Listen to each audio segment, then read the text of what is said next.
The Atlantic remains the most active basin on today's Tropical Weather Bulletin.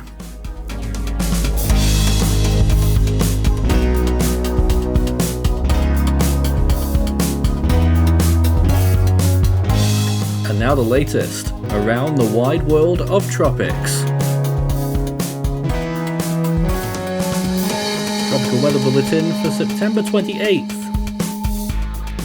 Yep, I've given up. I've given up trying to do late night bulletins because my body clock just didn't manage to rejig itself. So we're here at 12Z rather than 0Z, covering the tropics right now, and it is unclassified, a quiet tropics at this time, until further notice, which at some point will go back to the usual time. Day 120 though of hurricane season, and we've got Philippe there, still a tropical storm and 90% area behind it, really not giving it much room, and what's left of Ophelia, still a little bit of it still registered off the coast of the Outer Banks, but that'll be gone very soon. Day 136 of the Eastern Pacific hurricane season, and we've not marked anything today. No areas of interest at this time, just a few little areas of thunderstorms over the open waters, but a very quiet basin at this moment. Western Pacific has 3 low chances of development right now, 30, 20 and 10 from west to east there, and we'll be watching those ones pretty closely. Chances might increase further on down the line, but it's quite uncertain, especially those eastern 2 systems. And in the North Indian Ocean, things are looking fairly quiet right now, no areas of interest, but we do have some cloudiness there, and 1 or 2 models hinting that they could get a little bit of circulation, that little storm there off the west coast of India, and later on maybe in the Bay of Bengal, so just keep half an eye on that one as well. Well, here's Philippe. It's currently 995 kilometers from Guadeloupe, 1028 from Barbuda, 1032 from Antigua, 1084 from Montserrat, and 1161 from St. Martin. There's no watches or warnings in effect right now, because if it does go on to affect land, it's about 5 days away from doing that. However, a very low confidence forecast from the latest National Hurricane Center update, which came out not too long ago, and it's expecting the storm to still be on a gradual weakening trend, but some models beg to differ. We'll take a look at what the GFS says in a moment.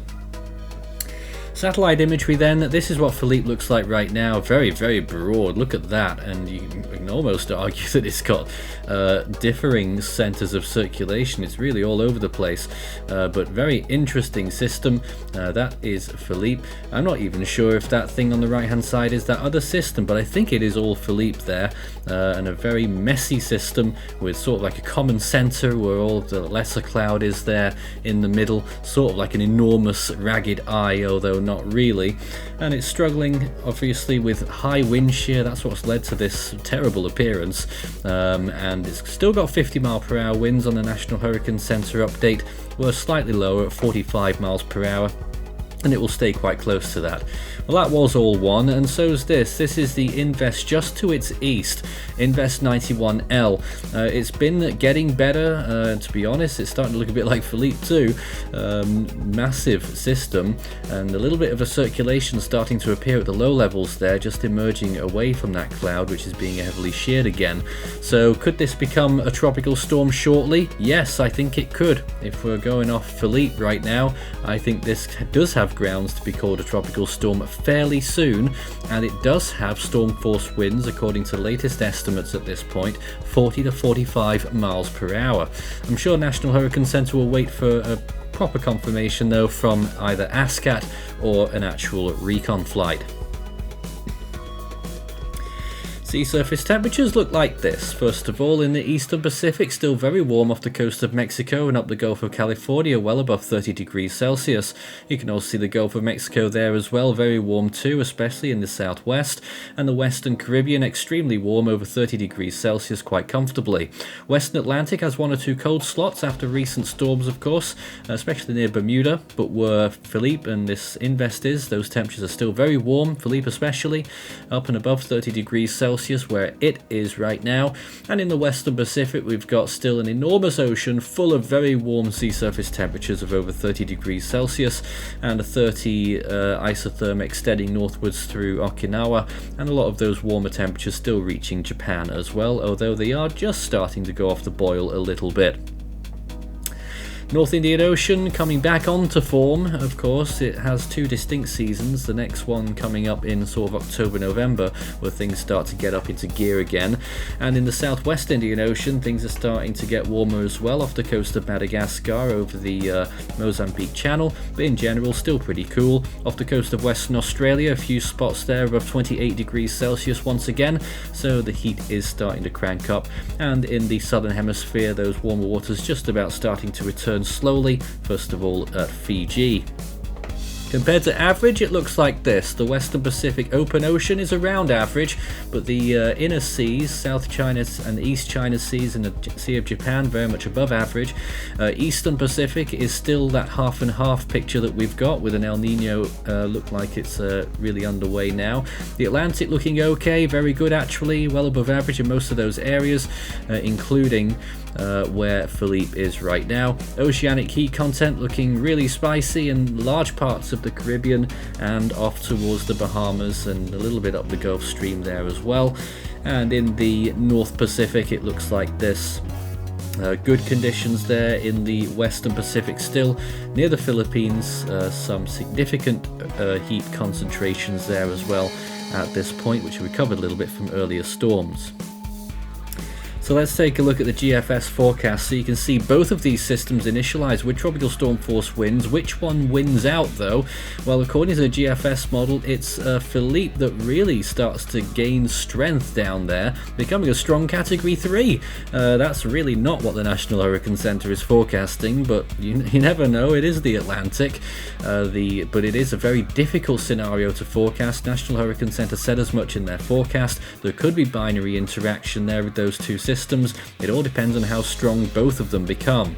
This is the Western Pacific, showing a brief system up there towards the northwest that might become a system but gets very dragged out and doesn't have very much time at all. And then two small systems near the end of that 5-day period, both of which could become tropical cyclones. Those are the low chances that we gave.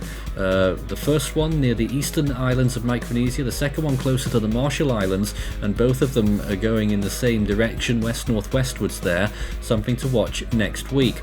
Here's the Atlantic rainfall expectations from both of these potential systems that are forming here. Of course, Philippe being a mature storm, if you want to call it that, but struggling, and it really has a second wind there, if this forecast is to be believed. It manages to consolidate in a really big way and then starts to turn northwards later on. Look at the rainfall expectations, 51 inches, but all of it, thankfully, is away from land. So I don't know what to make of this forecast here at all, but what we can tell you is that we're still not expecting really any impacts on land, very little, even there on the GFS. Rainfall maximums of 1 inch for some of those islands in the Leewards. And to the east, another big bulk of rainfall from that Invest 91L.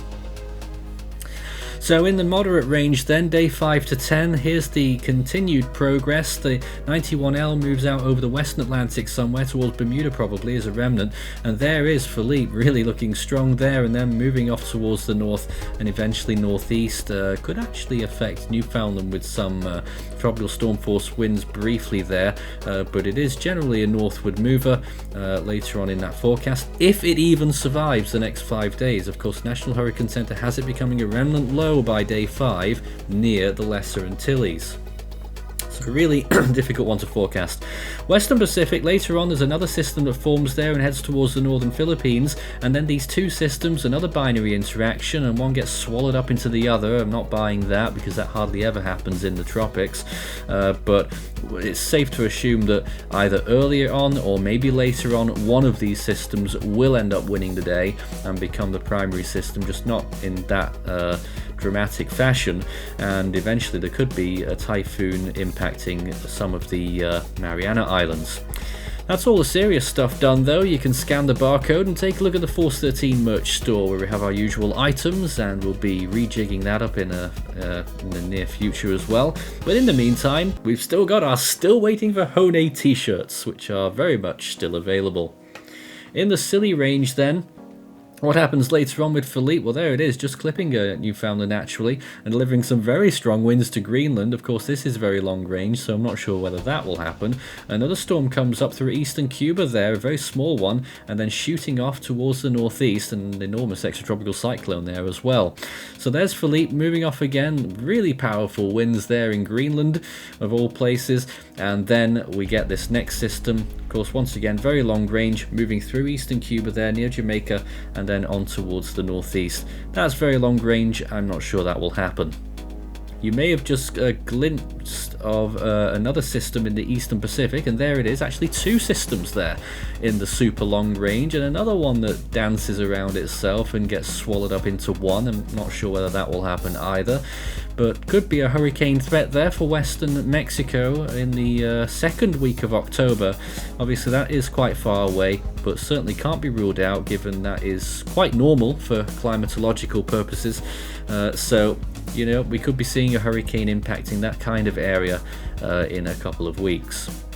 Western Pacific, the Philippines getting that storm, and then it moves into the South China Sea. A very powerful typhoon emerging from one of those systems we were first tracking near Micronesia, and then shifting off towards the northeast, still very powerful at a high latitude there and breezing off. And then this system in the South China Sea still active there at the end of that run.